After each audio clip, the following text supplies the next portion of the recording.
Today we're going to talk about the number one most dangerous carb in the world, and it's not sugar, okay? Even by a long shot. This carbohydrate creates such a massive blood sugar spike, way more than sugar, but it's not even classified as a sugar. It's a carb, but it's not a sugar. It has the potential to create diabetes type 2 and a fatty liver and insulin resistance, which is the precursor to type 2 diabetes. In other words, it will mess with your blood sugar big time. It's going to create visceral fat. That's the fat around your organs. It will disrupt your good microbes and feed the pathogens, the bad guys in your gut. It is a super inflammatory carbohydrate. It'll create inflammation, not just in your joints, but especially in your gut. If you're ever concerned about the true bad cholesterol, the LDL small particles that can invade the inside of the arteries, this is one carb that will do it in a heartbeat. It's marketed as zero sugars. It only costs 20 cents per pound. So this is a bucket of it right here. This is 25 pounds, pretty heavy. This is $5, and that's because it's subsidized. That means the taxpayers actually end up fronting the money for it so they can get it at a fraction of the real cost. All right, what's the purpose of this carbohydrate? It has no health benefits. It's a filler. Okay, it adds bulk to a product. An average person consumes between 65 and 250 pounds of this stuff every single year. That comes out to 21 billion pounds of this carbohydrate produced every year. It's in a lot of the gluten-free foods. It's in baby formulas. It's in baked goods. A lot of athletes consume it. Can you now guess what this carb is? It is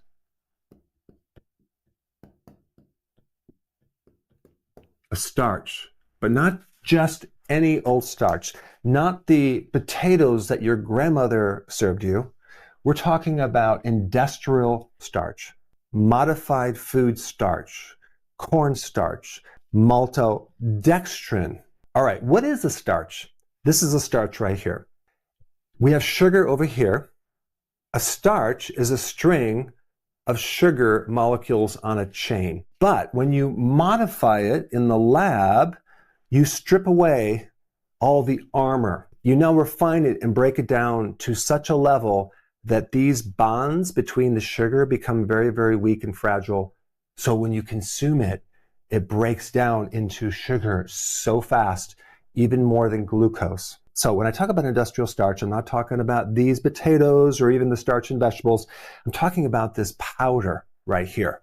This powder that has been so highly refined. And what I mean by refined, it's mechanically ground down into small particles. They add bleach, but of course, if you consume this in a spoon, it would not be very pleasurable.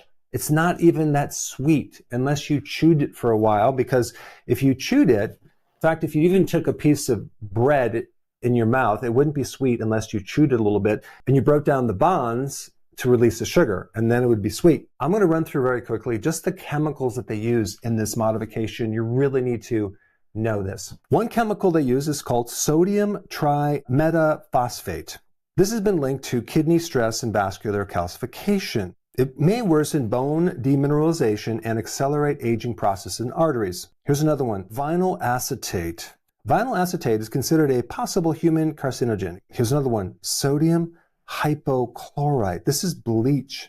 Bleach is interesting because they regulate bleach in the water supplies as a carcinogen, but they don't regulate it in the food starch. Overexposure is linked to kidney stress and damage to your enamel and mucosal tissues. And then they add this other chemical. This is widely used in infant formulas and beverages. It may disrupt mitochondrial function if consumed in excess. So here's the point. All of those chemicals I just mentioned are self-regulated under something called GRAS, which is generally recognized as safe. And so the question is, how can it actually be safe if it's not even tested for long-term studies? And so you don't have to really wonder why we have chronic disease. If we look at this, okay, we have 16 grams of total carbohydrate, we have 1 gram of fiber, and we have 0 grams of sugar. What is left? we have 15 grams of a carbohydrate that is not listed on this nutritional facts. And that is why starch is invisible. You don't see it unless you read the ingredients and understand that modified food starch, modified corn starch, wheat starch are all industrial starches. It's basically extra damaged protein that clogs everything up. It's directly responsible for the complications of diabetes and also the Alzheimer's plaquing in the brain and also the fibrosis or scar tissue in your liver. But there's one more thing I need to mention without giving you a lot of big words. This is the word right here, which is a byproduct of glucose from the starch. It's called an aldehyde. I don't know if you ever heard about this chemical, but this is what they use to embalm people, to preserve them. The other one is another chemical that I'm not going to give you the long name on. All you need to realize is that it's the toxin that occurs after you drink alcohol the day after when you have the hangover. But don't worry, it gets worse. If you take a look at junk food, right, what is it composed of? Sugar, starch, and seed oils, right? But when you combine the starch with the seed oil under heat, you create a compounded toxic soup that is deadly on your tissues. Very few people just consume starch by itself. They have it in different forms, like chips, right? Potato chips, which is mostly seed oil and refined industrial starch. And if you go in the snack aisle in the grocery store, you'll see all sorts of versions of these chips or crunchy things with basically seed oil and more starch. I mean, chips have like 65% starch, 30% oil. Then we get crackers. Here's the Cheez-Its, right? 70% starch, 25% seed oils. Then we have cereal, 80% starch. Sometimes they put seed oils, but mostly they add sugar to that. But there's usually always some seed oil involved. What have we got in bread? 75% starch, maybe some sugar, but definitely seed oils, 15%. Pasta has starch.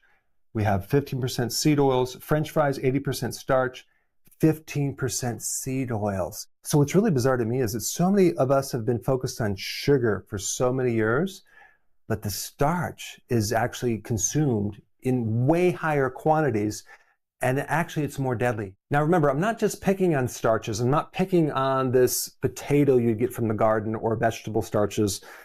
I'm picking on the industrial starches, like these mashed potatoes that have been highly processed. There's a big difference between you cooking this and you just adding water to this right here. But of course, some people say, I don't eat cornstarch.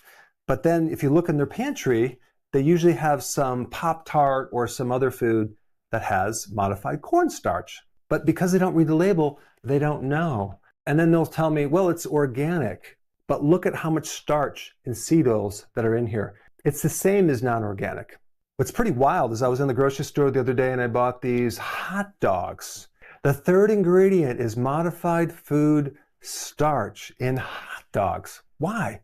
Because it's a filler to add bulk. So if we look at the definition of food, that which is eaten to sustain life, promote the growth and repair of tissues, does the ingredients in ultra-processed food calories, aka junk food, industrial starch, fit this definition? No, it does not fit the biological definition of the word food, and it shouldn't be called food, but it is because of various loopholes that is built into the legal definition of food, which is a completely different conversation. I'll do another video just on that so they can actually keep selling it and calling it food. The basic 3 ingredients for most junk food, ultra-processed foods: sugar, usually synthetic sugar, makes up 5 to 20% of that. Seed oils makes up 20 to 35% of that. And starches make up the majority. 55 to 75% of ultra-processed food calories are starches. And I created a really cool app for you to use to identify these 3 things. All you have to do is download the free app and then scan the barcode on any box of food, and it'll quickly represent these 3 things. So you can visually see how much of these are in the foods in your pantry, in your refrigerator, or at the grocery store. Unfortunately, 65% of the calories young children eat are ultra-processed foods. And 55 pounds of that is just industrial starch. When you get to teenagers, it's 70% of their calories are ultra-processed foods, and that's over 106 pounds of actual industrial starch. Now, these numbers are extremely conservative. It's probably a lot more, but it's just one reference that I found. Adults have 55% of their calories ultra-processed food and 67 pounds of industrial starch. I mean, it's mind-blowing that the great majority of our calories are ultra-processed food calories. Now, I really gave starches a black eye, okay? But the next most important thing you need to understand is the data about seed oils. And for that video you should watch, I put it up right here. Check it out right now.